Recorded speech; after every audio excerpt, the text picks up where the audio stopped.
News and Talk 1380 WAOK, Voices in the Streets, Unfiltered. Your man Xavierbrandon on the MIC with my girl Desiiteee. And we are here with an ATL legend. Yes, sir. Okay, Camp representer. Okay, What's up? Camp Productions. DJ extraordinaire, mixtape mobster. Do I have to keep going? The infamous DJ Jelly. DJ Jelly. What's up? What's up? How y'all feeling? Good. Good to see you, baby. Good. What's up, X? Man, hey, it's just a pleasure for us to be able to sit down with you, DJ Jelly. You've been around killing the game for years. Decades.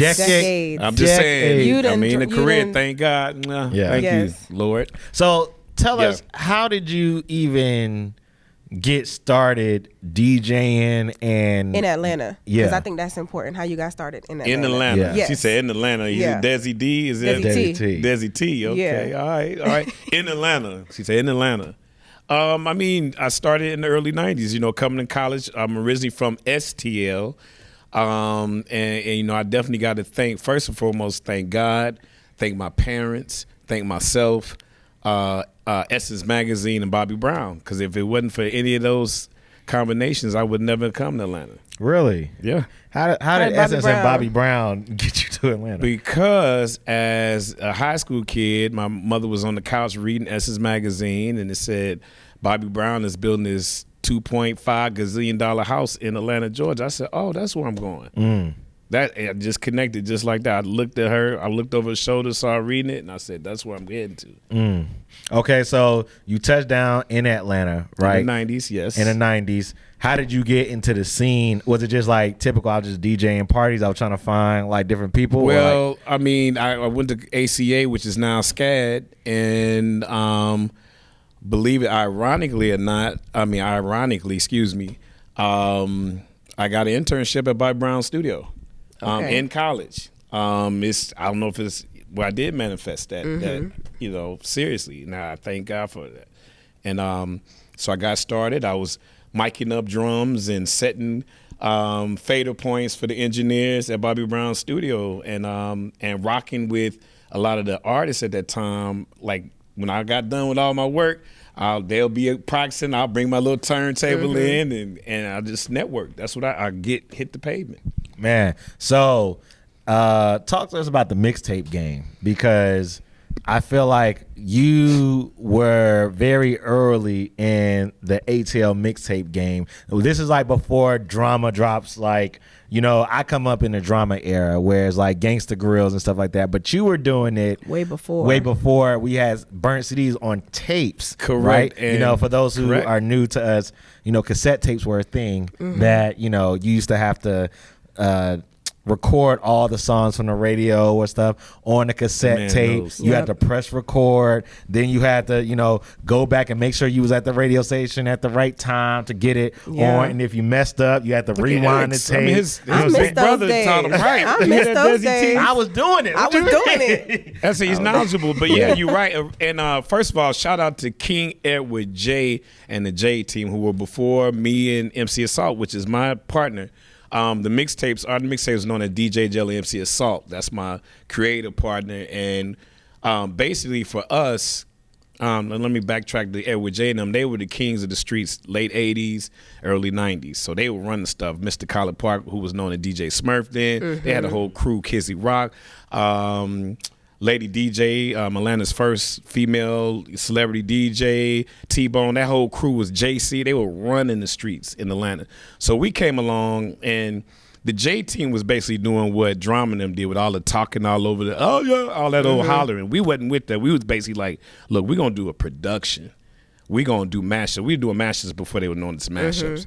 So that was how we actually broke a lot of the artists and the music in Atlanta, because I would take like a bass line from Al Green.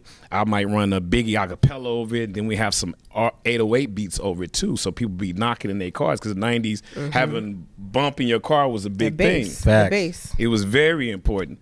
So we were breaking and showing the possibilities of how music can be created from a DJ point, you know, just really with the cutting and scratching and the mixing, and we gave a production. So they didn't have hip hop on the radio at that time in the early and mid 90s. There was no hip hop. So we were basically the Bible of Atlanta, of Dirty South music, because I had everybody coming through all our flea markets like 666 Mafia. They had their Hypnotized Mind tapes. We basically were like the hub for Southern music of the whole decade of the 90s. But y'all had stores too. Yeah, that's what I was getting to when I was talking about how people would bring their tapes. So we had DJs, we had stores, we had the shows on the radio. I was on V in college doing my thing with Ryan. And we would play a little bit of the hip hop late at night at 9 o'clock and stuff, because they didn't really have hip hop on radio in the 90s. So yeah, getting back to the whole camp, that was our whole movement where we created stores. We had flea market booths. We had wholesalers all across Georgia, on every side of Georgia. So we had that whole thing on lockdown, period. Yeah, so I used to live on Campbellton Road.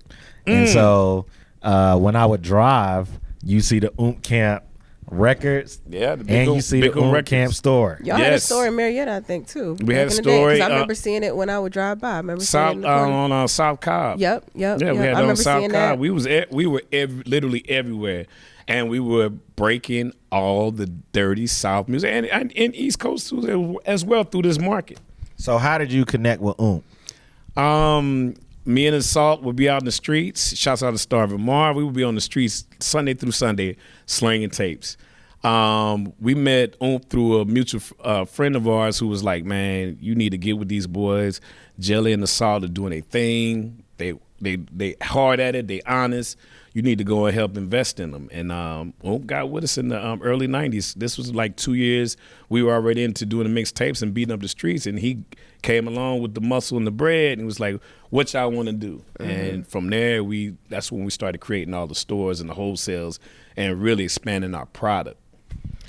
Now, my question is, you being a DJ, I feel like in this 50 years of hip hop that we've been, celebrating, obviously, I feel like, and correct me if I'm wrong, that we haven't seen the shine that DJs deserve in this time. So can you speak to like what DJs actually do for the music, for hip hop, especially in Atlanta? Because I just feel like you're all Atlanta. You've been through the crunk era, you've been through Kilo Ali, in Magic City, you've been through all of that. And I feel like as we talk about hip hop, I don't know why and y'all, again, correct me if I'm wrong, I haven't seen the highlight on DJs that y'all deserve. No, not at all. And it's just like recently, they had the hip hop museum going on, and a couple of us got together and we was like, we had to pull them to the side, like, hold up, slow down. DJs have to be included. That's how your music is being broke by these DJs everywhere, from a Greg Street, from a Drama, a Jelly, or a Scream. Like, these DJs are out here breaking your music. We're the starting point of this. Right. When y'all get that stuff out of the studios, who y'all come and see? Y'all gonna call Jelly, man, here go my CDR, Jelly, man, here go my my MP3 or whatever. You gonna go to these DJs and you need that help. And so I think, and I don't know how it is in New York, because New York has a different culture, right? In Atlanta, they don't understand the roles of people in the music industry. I really still feel that even though Atlanta, we got the music vibe on lock, now we got to get the understanding of the history. Now we're at that point in Atlanta culture where, okay, now it's time to tell all these stories. Now it's time to give definition to what is and who are these people are in this thing, so people get a better understanding of the world, and they don't yet. And Atlanta is starting to learn that. I'm saying this as a whole. Not as a DJs know what it is, but even with the DJs, I'm like, look, we got to stand up. We got to create these fronts for the DJs. We got to create these fronts for the old school bass artists in Atlanta. Like, we have to define and let people know what it is in Atlanta. It's not just a few things. Yeah, so let's talk about that. So you... I know, like, during the 50 years of hip hop celebration, I think I saw one event where it was like just DJs, you know what I'm saying? Right. Where DJs will come out, and we know they haven't been, praised the way that you are. History lesson, when hip hop was created, it was created by a DJ. Right. You know Correct. what I'm saying? Correct. There were no MCs yet. It was Kool Herc in a apartment party for his sister trying to get some money for her birthday. Like, you know what I'm saying? And then you had all these other, things as well. So, and Luke talks about this a lot, about bass music and how he pretty much dang near started like the bass movement and stuff, and we saw that influence fluctuate into Atlanta, especially during the Freaknik era. So because you was heavy in there, give the people what it was like being a DJ and with these bass music and Freaknik, and what was that type of environment like versus like as you've seen it translate through the years? I want to know what the strip clubs like. What was that like? I mean, it was that was like the golf course basically, and it's when people think about the excitement of Atlanta and what Atlanta represents, and it definitely starts from culturally, musically, and definitely historically, obviously in terms of black civil rights and everything in education.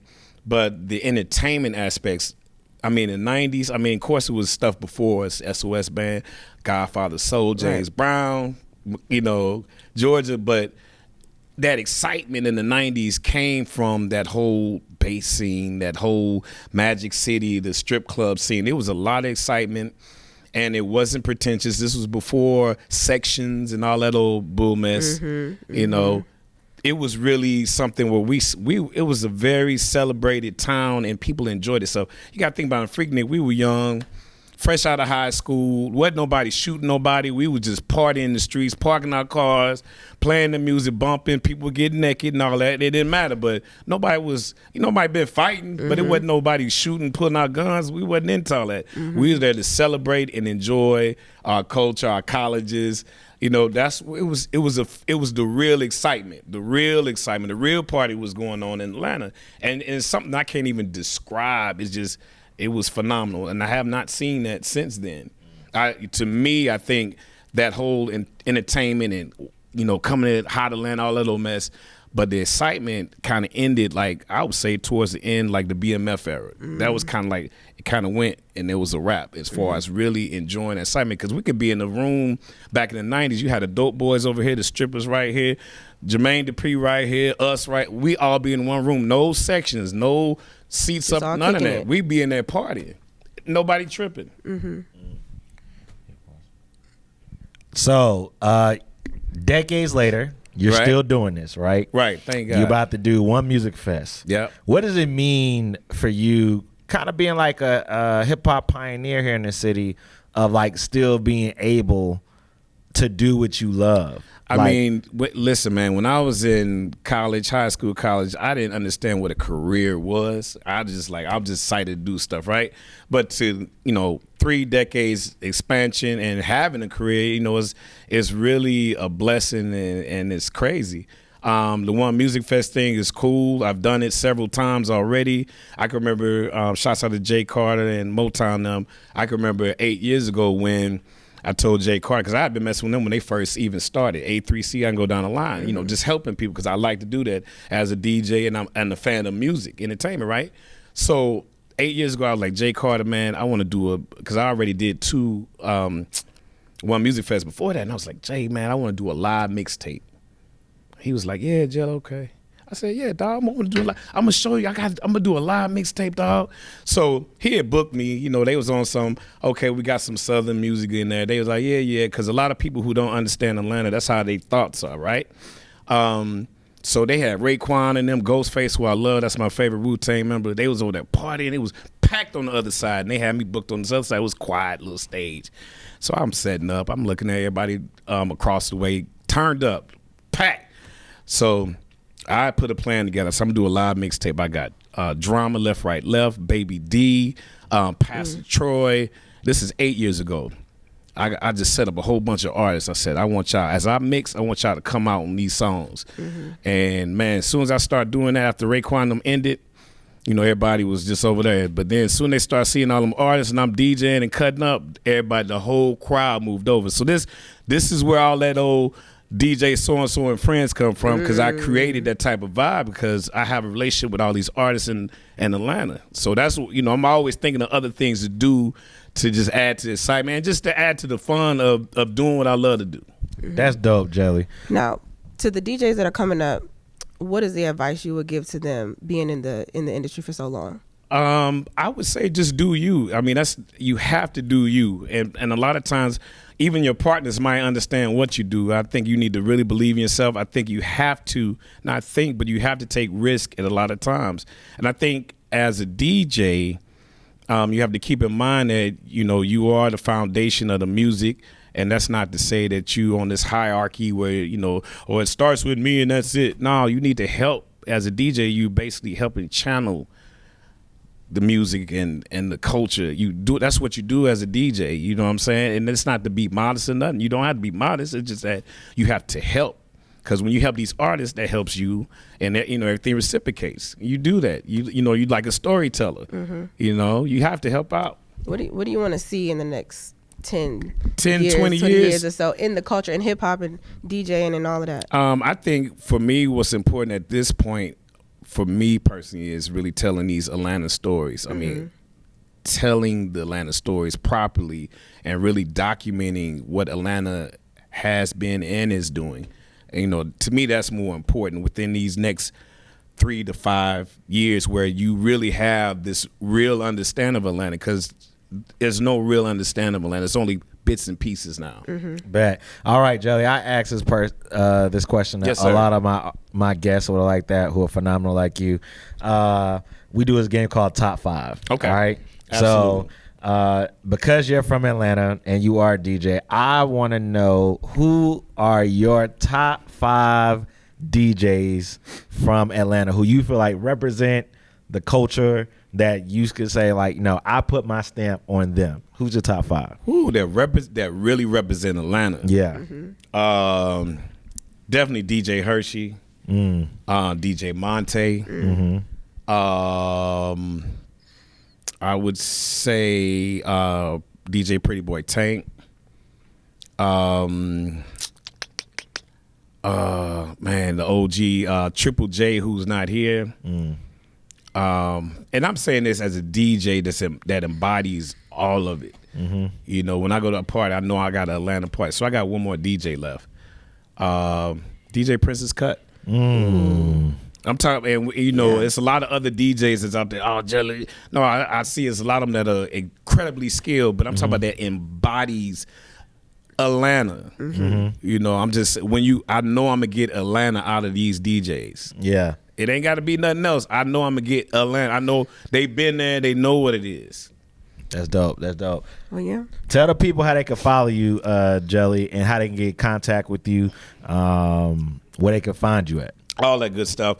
All social media, The Real DJ Jelly, on TikTok, on Twitch, on IG, and you can go to my new site, djjelly.com.